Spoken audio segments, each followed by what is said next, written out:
What's up, everybody? Ron Callis here with another episode of Automation Unplugged. It is episode 34, brought to you by One Firefly. Hope you're having an awesome Thursday.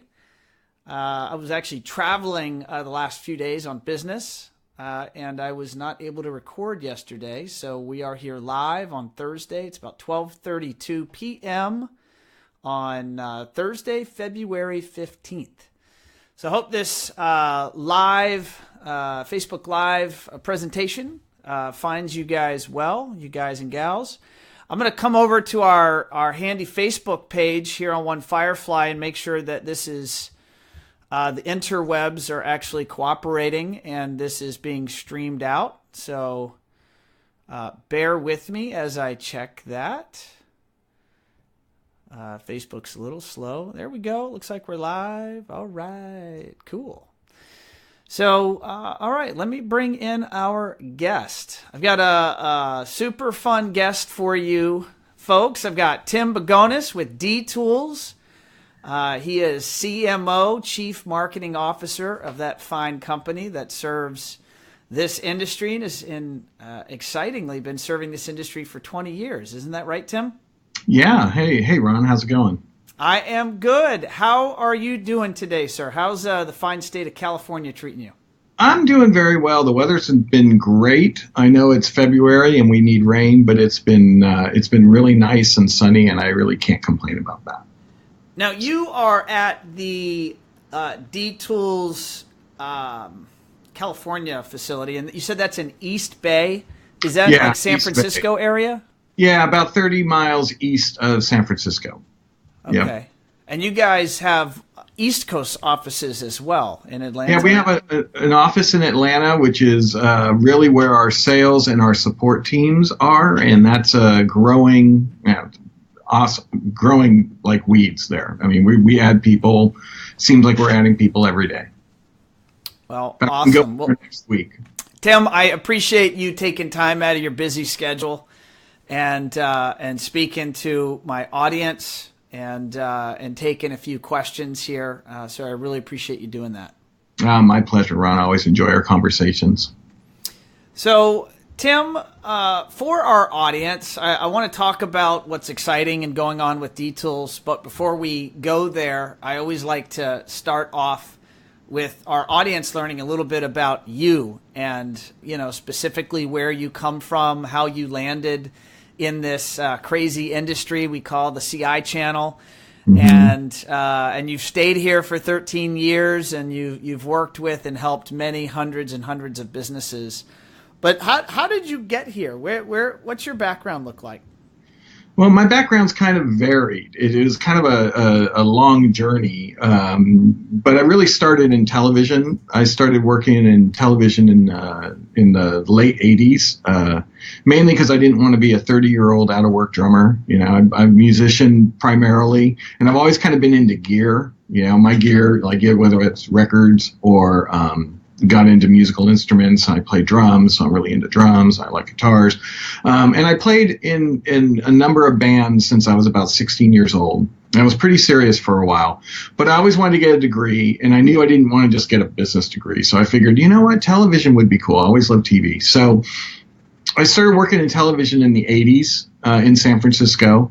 Which was an awesome experience. Made no money, but I was working in broadcast in the number 4 market, so that was really pretty cool. What did you do, like in television? What does that mean? Like you're the guy behind the camera, you're the guy in front of the camera?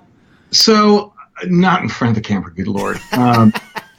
No, this is bad enough. No, I did a lot of production jobs. So my first job was in master control, which is basically putting everything on the air, and you're totally multitasking. So you're, on one end, you're running the shows, and then you have to run the commercials, and then you have to get up and cue the programs. And back at TV 20 in San Francisco, this was a one-person job, whereas every other TV station, it was like 3 people doing it.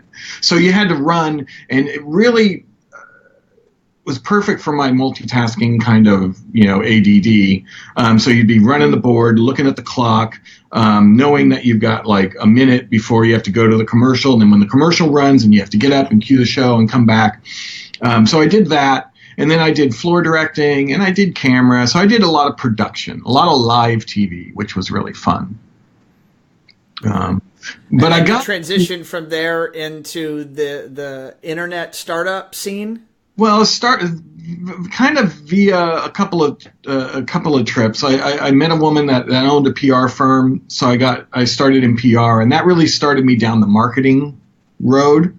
Okay. So I did PR for a while for high tech companies, and I kind of learned how to, very quickly you have to position things, for the editors to get them to pick up your articles, right? So PR was big, and then I ended up.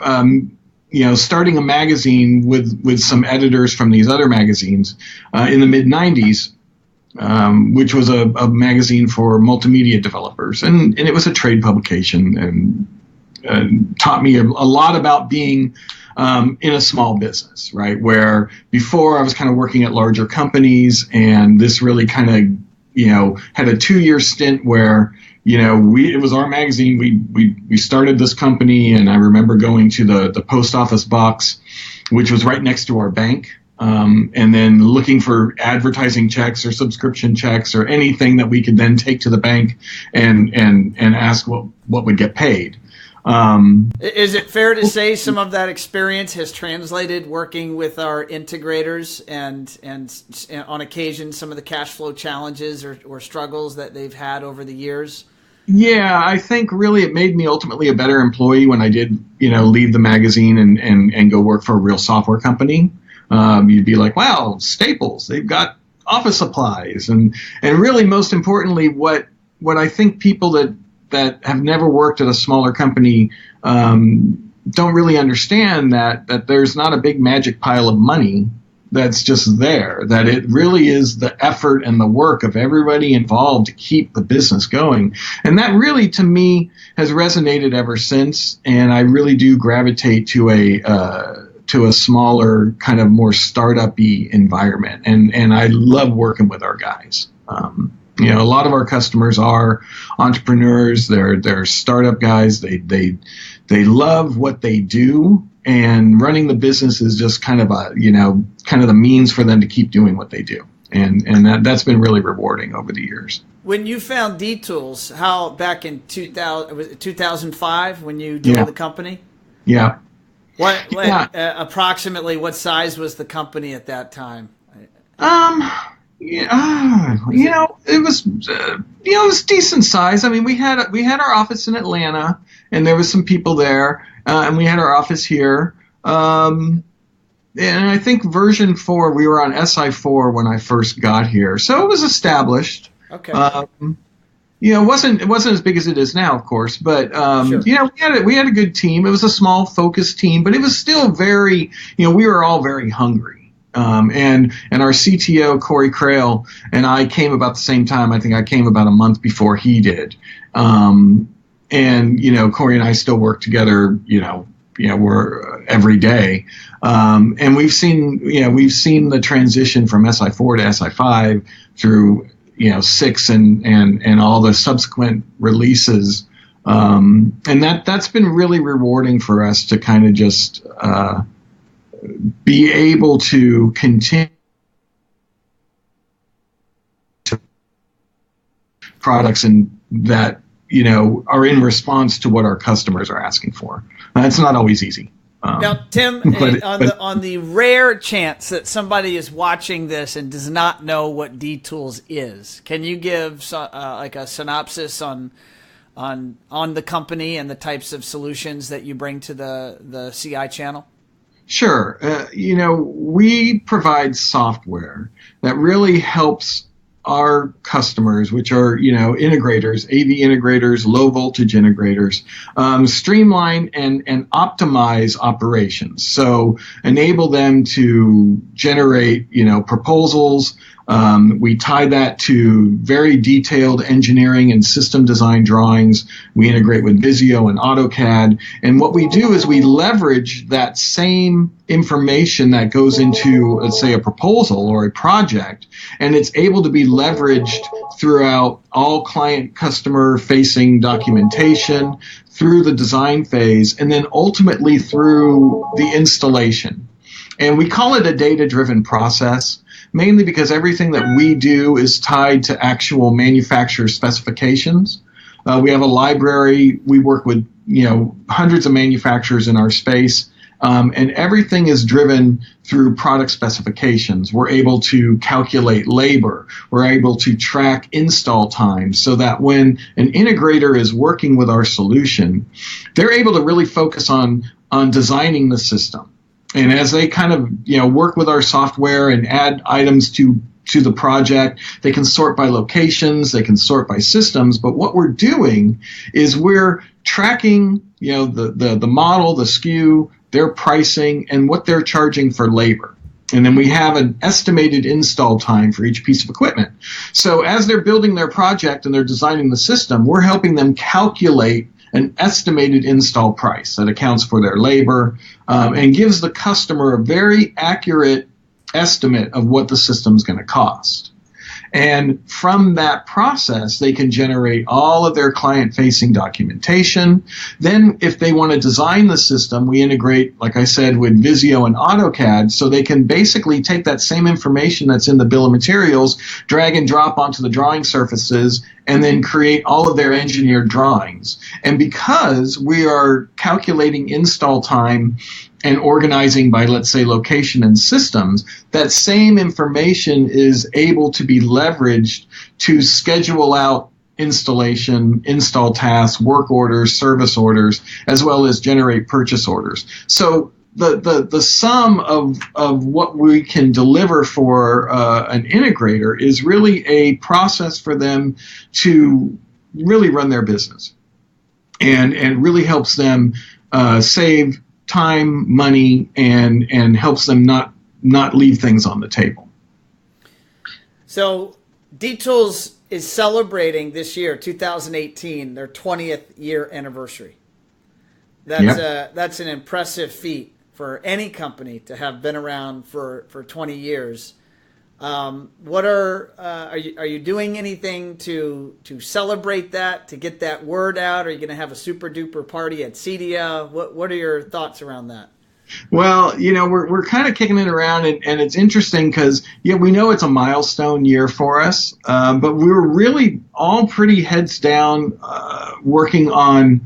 We're working on the next version of our platform product, so SI 2018. We're also working on our cloud solution, which is going to be, released this year.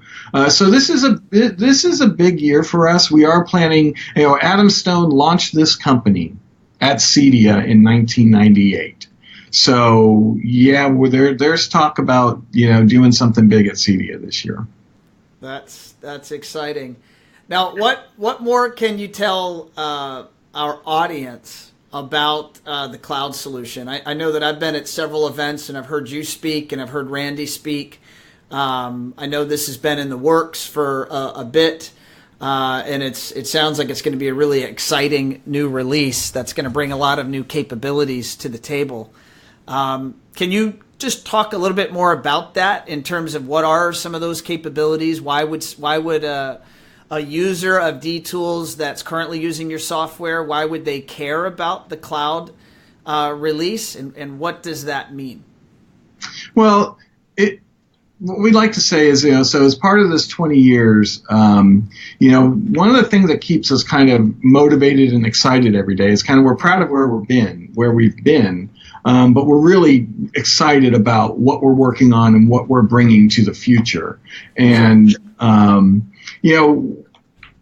we've learned a lot over 20 years about, what works and what doesn't work. And there's capabilities that we're going to be able to provide in the cloud that, frankly, we couldn't do on the platform. And so a lot of what we're working on is understanding the advantage I think that we have in this transition is we've got 20 years of experience, which is good and bad, right? And we have a large customer base that depends on us every day on the platform side, and that's going to continue to be the case.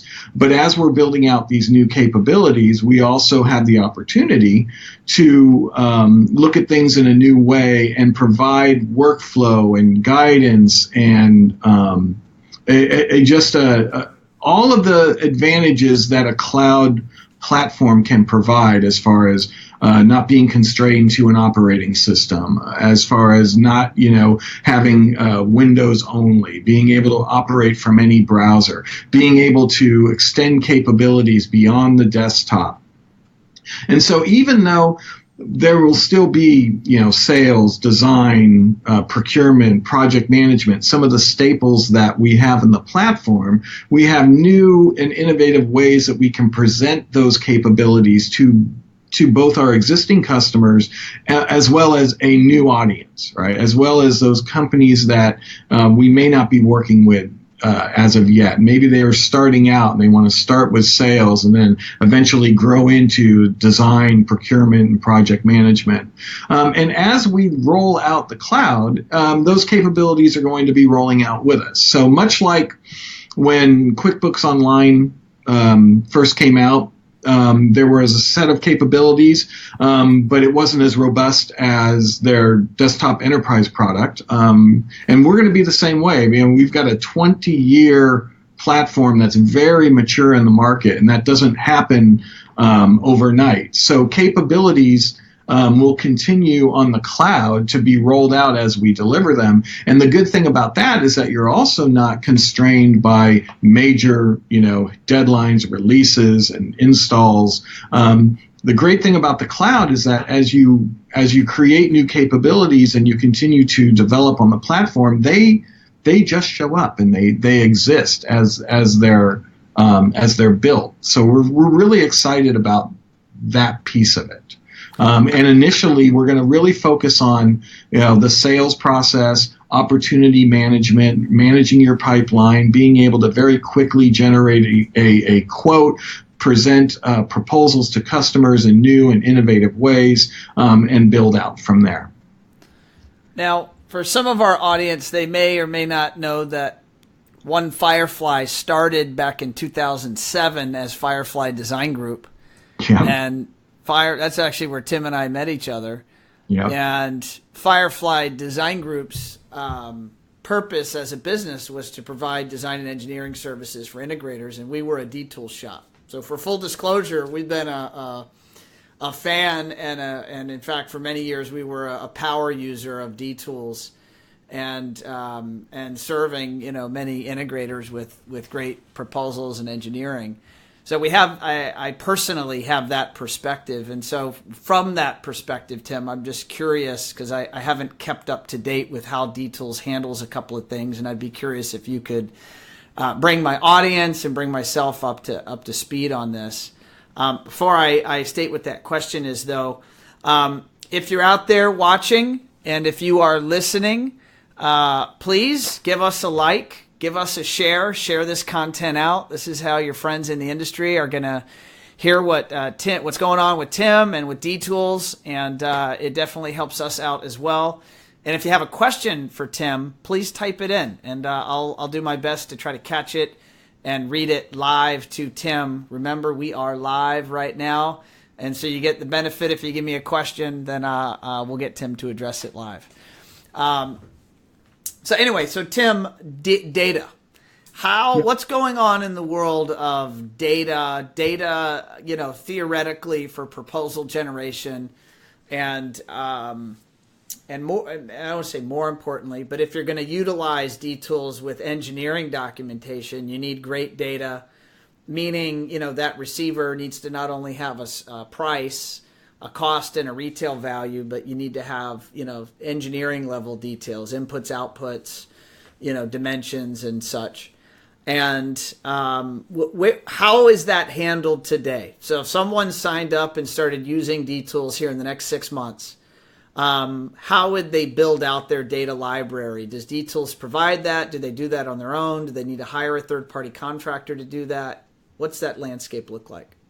Well, there's a number of ways to work with data within the platform. And one of the first and foremost features of what we offer is the ability for our customers to work with data in any number of capacities. So kind of what you said, all of the above apply. We do have a data library. It's in the cloud. We've had this for years, since the inception of the company, where we work with manufacturers directly, many of them in the industry, in what we call our MVP program. And what that does is we work directly with these manufacturers to get the data into our cloud library. And we take really a different tactic than just trying to get the information just so the companies can do a proposal. That's very, very important, because if you can't sell the job, then there's probably not a lot of use to designing the job and then installing the job. But because our differentiator is really in those engineering drawings, our data library really is focused on beyond the sale to really capture different information. So information such as dimensions, weight, BTU, and then for many of our products, we're tracking inputs and outputs. And this really comes into play because if you're going to do a very detailed schematic drawing, which is a point-to-point connection drawing, we provide that detailed input and output information so that in Visio or AutoCAD, they really can connect the system within the drawing. So each wire is an entity. So we can say from this receiver to this speaker, these are connections. What we're doing there is we're tracking connections. We can then generate from the drawing installation reports. So wire checklists, wire schedules. We can even generate wire labels for the entire job. And it's all based on that data. So it's a manual process to get that level of detail. And we do, I think, a good job of it. We have a team of people that are just dedicated to building the library.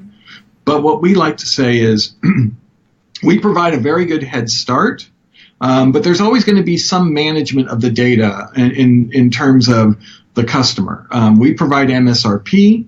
We don't necessarily provide dealer cost. However, we have very, very great tools to manage pricing, to create price rules, to do mass updates, to apply percentages, and to work with the data. But we provide a very, robust library that has that detailed engineering information along with the sales needed information that gets an integrator, well down the road.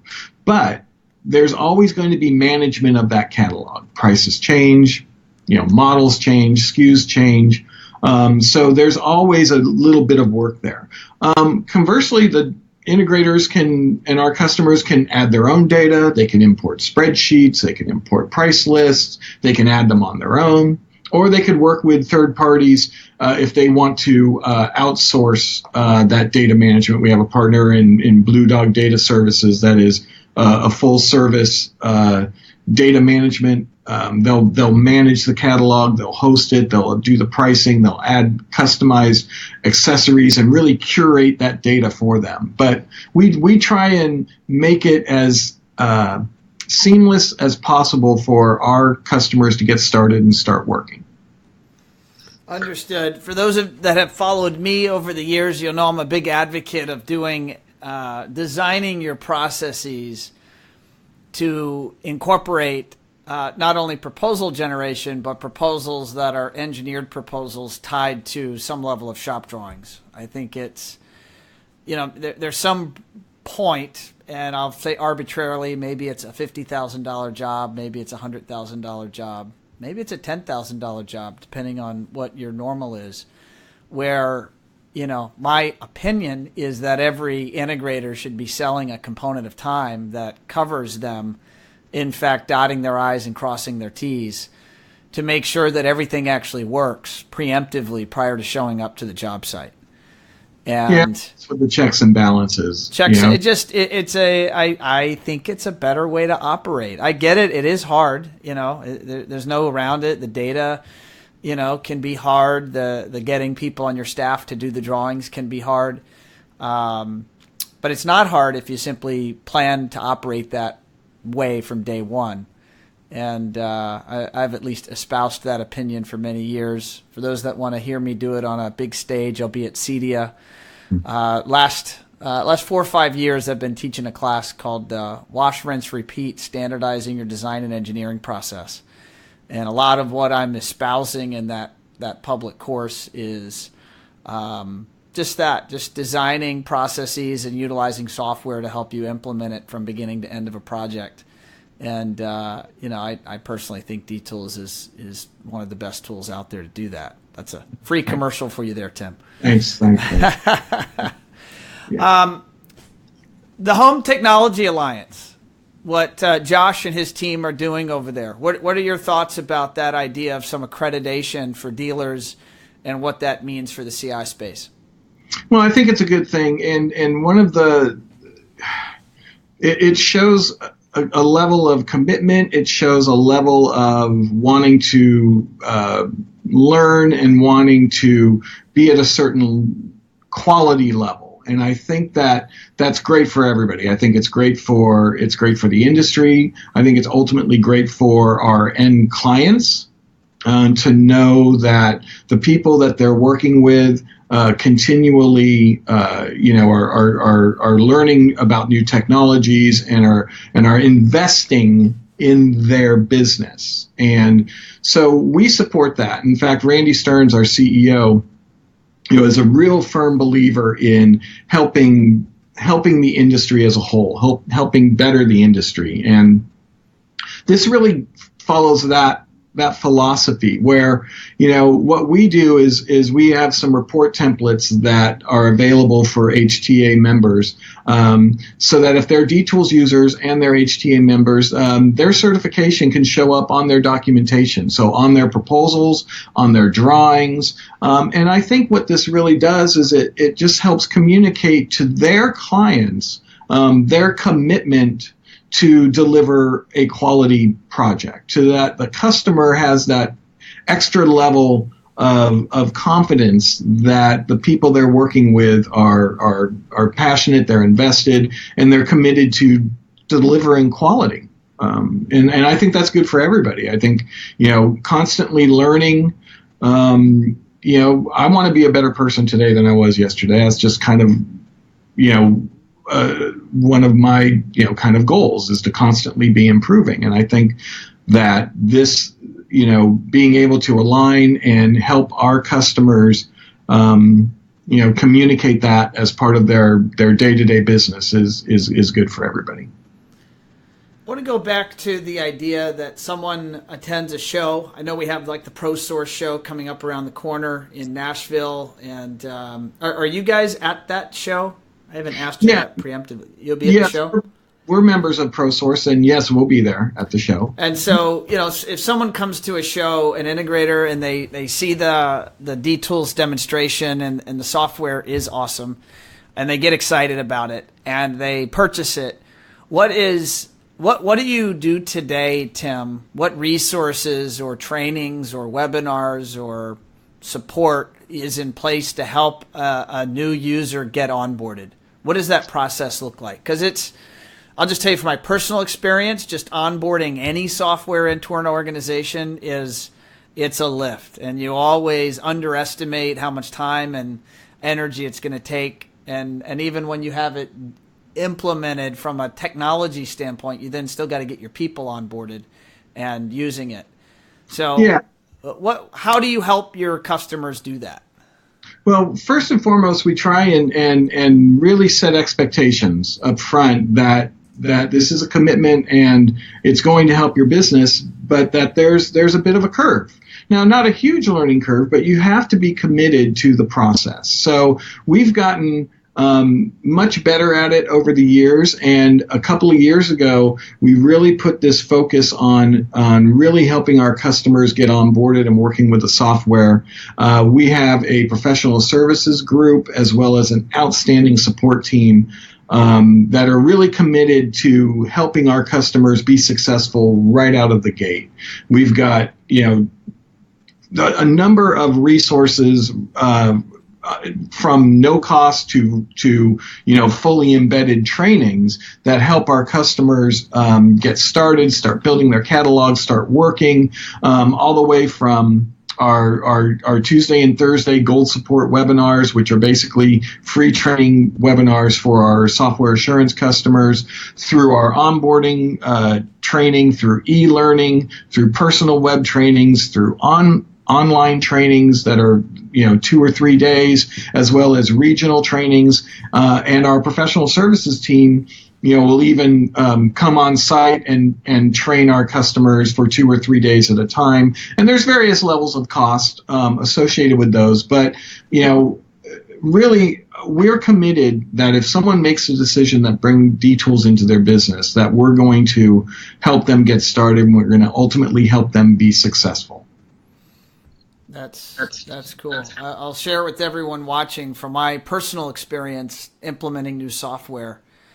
It has to be driven from the top down in the organization, and meaning you need to believe it at an ownership or management level, and then you need to get buy-in from all members of your team, and only if you do that are you going to successfully have an efficient deployment of software. Because if you do it because you think it's going to save you money or maybe make you look better, operate better, but everyone isn't on board, you're not going to really fully benefit from that investment. And, any software is an investment, both in terms of hard cost and then people cost, time cost. So that's my 2 cents on that. Now, I want to go back, and this is part of my ignorance, Tim, so I apologize for my ignorance, but, educate me, and by educating me, you'll be educating, a few thousand people that might be watching this. In terms of the front end of a sales process, okay? So this is the idea that an integrator, a salesperson, an owner is out, meeting with a prospect or maybe someone that's been referred to them, and they're trying to do some of that discovery dialogue, gathering what the client thinks they might want. They're trying to establish some of the budgets the client might be comfortable spending and do that in a delicate, non-offensive way. And so that whole front end thing, at least in a lot of the trainings I've taught, I call it the discovery process, kind of the pre-sales process. And I have not used or been familiar with D-Tools solutions in that space. And so I used some other third-party pieces of software way back when I was doing that sort of stuff. And I believe that D-Tools has some answers around that and or some opinions and techniques for dealers to follow. I don't know. Can you enlighten me and kind of fill me in on what I've missed over the last several years? Yeah, and D-Tools was always in the process when it was time to generate a proposal. That was traditionally where we started. That some pre-sales has been done, an opportunity has been identified, and then we come into play when it's time to do a proposal, and it's usually a very detailed proposal, an engineered proposal. So a few years back, we looked at the beginning of the sales process, and we looked at our own processes, and we need to, as salespeople, understand if there's going to be a fit, understand what the customer ultimately is looking for, and have that conversation about scope and budget. So we came up with an app called Mobile Quote, which was an iOS-only iPad app. Now, this was designed specifically to address those conversations around scope and budget in the field. We have recently updated that, and so we've just come out with Mobile Quote 2.0, which is an updated version of that application. And it's very powerful in that it makes it easier to have that conversation with the customer up front. Understand what types of systems, locations, allocations, and get to those questions around scope and budget. And the great thing about Mobile Quote is that it's very interactive. You can sit there on site with a customer on your iPad, talk about what types of systems they may want in a job, where types, typical locations, rooms, whether it's a retrofit or new construction. And it really just helps capture that discovery in terms of not only what type of project, what type of budget, but you could go very detailed in doing a full initial quote if it's a smaller job, or it could be a scope and budget agreement, or it could be something to go get a design retainer to go do some further work. But what this allows our customers to do is really get an idea with the customer, the types of systems, whether they're going to have specific equipment or packages. If you use packages in D-Tools, it works very well to come up with an exact number. And what happens is you can sit there with the customer and you can discuss the type of equipment that's going to go in this room, or if you're doing a multi-room audio system, or lighting control. And as you're going through and you're kind of really just kind of taking notes and understanding the customer needs, we're building a budget. And you can share that with your customer, could actually get them to sign off on it.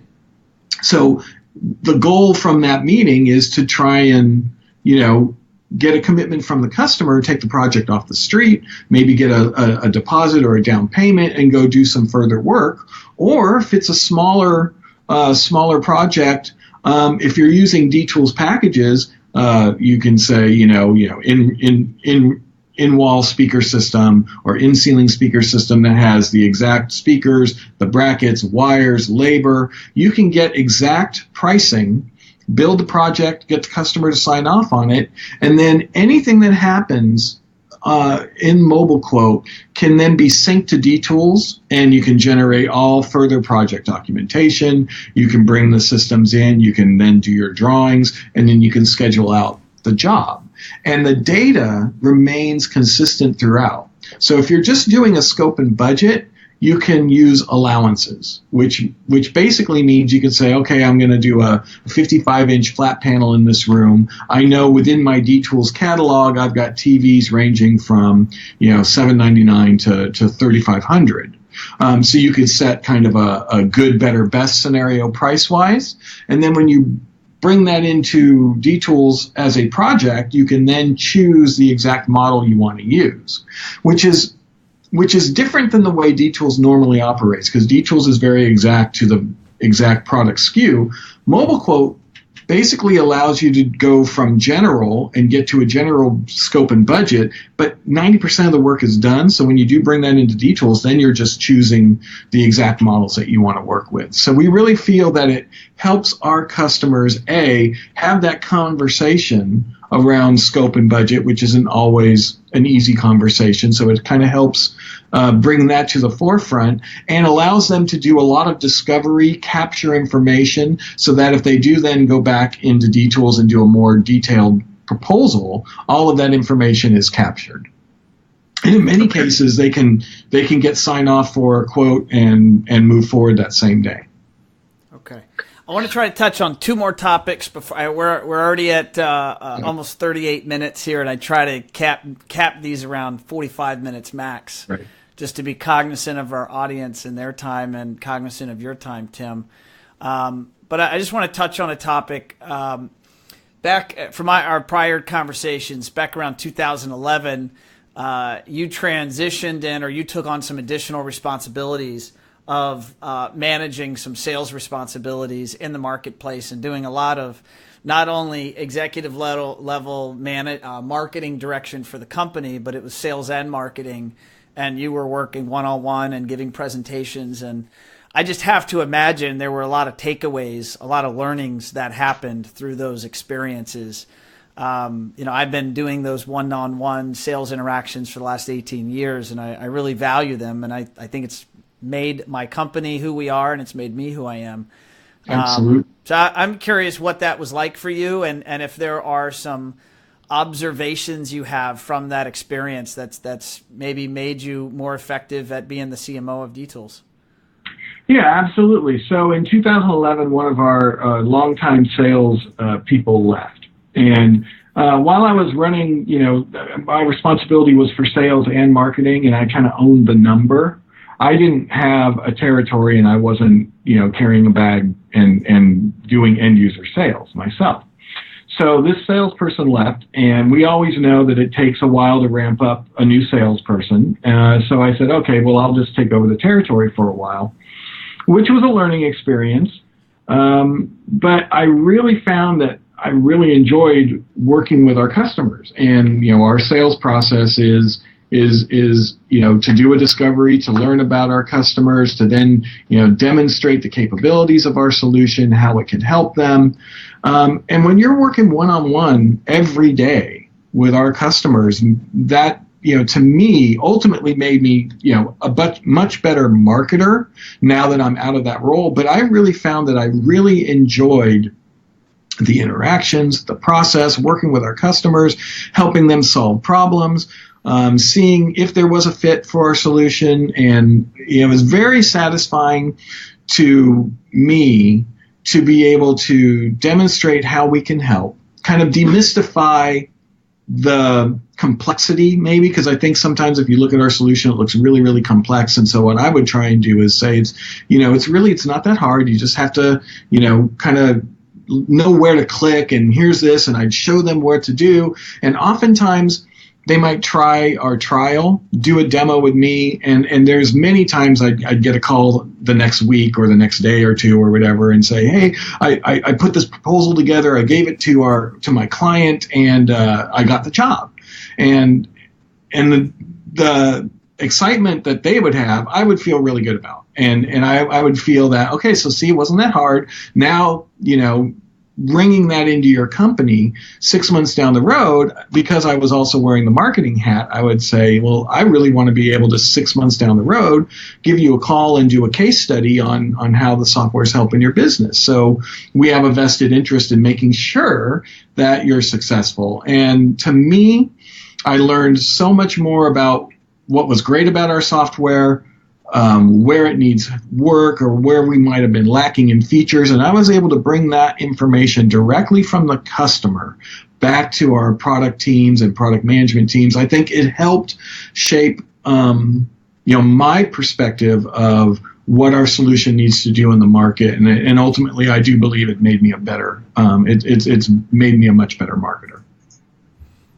That's awesome. That's a neat story of kind of learning from one's experiences and getting better, getting a little bit better every day. And I know that's one of your philosophies there at D-Tools. Yeah. We try and, we do that with all our teams. It's called Kaizen, which is like constant improvement. And we don't always succeed, of course. But the one thing I'll say that, again, I look back and say, I've been here 13 years. That seems like a long time. But, we're all still really excited to come to work every day. We're always working on new initiatives. Like I said, we're building out our cloud solution. We're working on the next version of the software. There's always something new, and that really has been very, very rewarding. And it doesn't even seem like it's been 13 years. That's a good sign you're in the right place when your work doesn't feel like work. Well, I didn't say it didn't feel like work. It feels like work, but it's enjoyable and challenging work, but it's work. Question for you. Actually, we'll close on this. When you're not being Mr. D-Tools and helping people and designing master marketing strategies, what are you doing for fun, if you don't mind sharing? Well, I have two lovely daughters and a beautiful wife, and my daughters are grown up now, and my youngest is finishing up her senior year of college, so she'll be a graduate, and my oldest daughter actually works with us here at D-Tools in the marketing department. So I'm a family man, and that's really important to me. But I love playing. I'm in a rock band still, and I play drums, and we have gigs, and we have a really good time. What's the name of the rock band? Jam Daddy. Jam Daddy. What type of music do you play? Classic rock, everything, from 60s to 70s to now. We'll throw in, the occasional new one where the kids play, but pretty much, classic rock and blues, basic stuff, but it's fun. And we're all professionals as far as not musicians, but professionals in our work. So, Sure. But we've all been playing instruments for a very long time. So it's kind of fun from the perspective of we might say, oh, hey, let's try this song. We'll chart it up. We'll play it. And if it works, we're like, oh, okay, great. We'll just add that one. And so we, get together a couple times a month and usually have a gig once every, month or so, or once every other month. And so it's fun. Keeps me young-ish. I'm always envious of those that have learned how to play an instrument. That was something that I never, that just never happened for me. I guess maybe I was exposed to it in my youth, but it never stuck. But I would... Yeah, but you got the robots and the planes and the rockets and all the smart things. I'm not saying I don't stay busy. I just don't know how to play an instrument. Right. But yeah. Well, Tim, thank you, sir. Again, I know you're a very busy individual, and you guys are doing pretty exciting things there at D-Tools. Congratulations on your 20th year anniversary to you and Randy and Adam and the whole team. It's a really fun demonstration of hard work and perseverance and listening to your customer and getting better. And I think that's what you guys embody. At least that's my observation from the outside. So thank you very much for joining me today. We have a busy and fun year. So thanks for having me. This was great. Awesome. And I'll see you in a few weeks out in Nashville. You bet. Awesome. Right. Ladies and gentlemen, thank you for joining me for another episode of Automation Unplugged. Ran a little bit longer today, just over 45 minutes. Again, it is Thursday, February 15th, so I hope you have a great rest of your day, and you wrap up your week strong, and you have a fun and relaxing weekend. And I will see you next week. Another fun guest. We'll leave it a surprise until then. But we will see everyone very soon. So I will be talking to you soon. See you soon, and be well. Thanks, everyone.